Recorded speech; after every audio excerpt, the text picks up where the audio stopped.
আসসালামু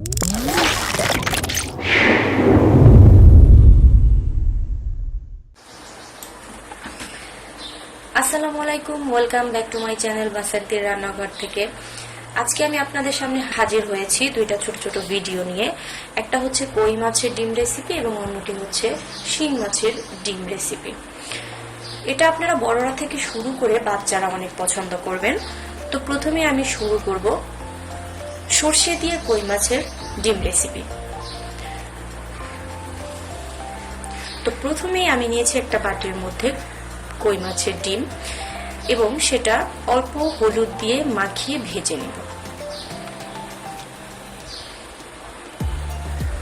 একটি কড়াইতে আমি 3 টেবিল চামচ সয়াবিন তেল নিয়েছি।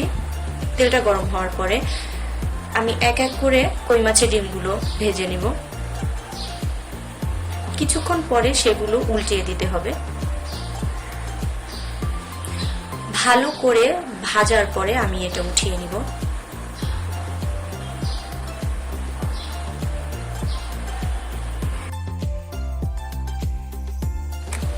এর মধ্যে দিয়ে দিব পেঁয়াজ কুচি 2 টেবিল চামচ,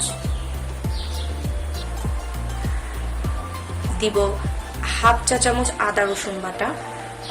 ভালো করে এটা কষিয়ে নিব। তার মধ্যে দিব হলুদ গুঁড়া হাফ চা চামচ, কাঁচা মরিচ 6টা, স্বাদ মতো লবণ। ভালো করে কষিয়ে নেওয়ার পরে আমি এর মধ্যে দিয়ে দিব তেঁতুলের পানি, দিব হাফ কাপ এবং নরমাল পানি দিব হাফ কাপ। ঢেকে দিব যতক্ষণ না পর্যন্ত বলক আসে।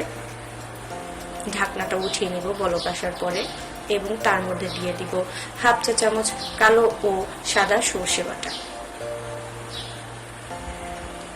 দিয়ে দিব তার মধ্যে আগের ভাজা মাছের ডিমগুলি। 10 থেকে 15 মিনিট রান্না করার পরে আমি কড়াই থেকে ডিমগুলি উঠিয়ে নেব।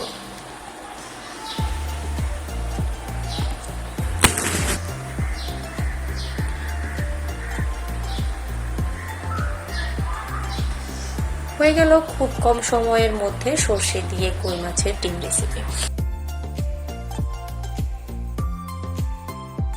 এখন আপনারা দেখবেন শিং মাছের ডিমের মজার রেসিপি। আমি একটি বাটিতে শিং মাছের কিছু ডিম নিয়েছি এবং সেটার মধ্যে পানি দিয়ে ডিমগুলো ভালোভাবে ভেঙে দিচ্ছি।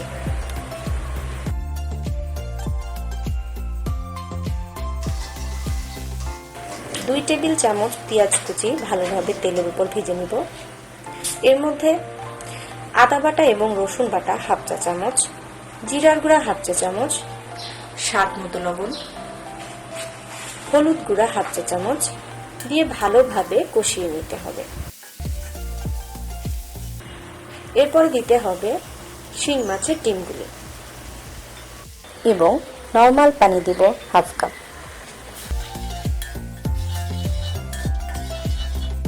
ঢাকনা দিতে হবে বলক আসা পর্যন্ত। তারপরে ঢাকনাটি উঠিয়ে মাছের ডিমগুলো ভালোভাবে নেড়ে চেড়ে নিতে হবে। 10 থেকে 15 মিনিট রান্না করতে হবে। যতক্ষণ না পর্যন্ত তেল ওঠে ততক্ষণ পর্যন্ত রান্না করতে হবে।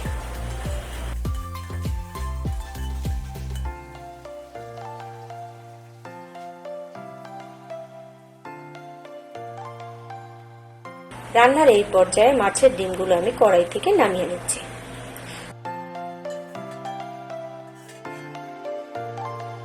হয়ে গেল আমার খুবই অল্প সময়ের মধ্যে মজার একটি রেসিপি। আজকে এই পর্যন্ত। আল্লাহ হাফেজ।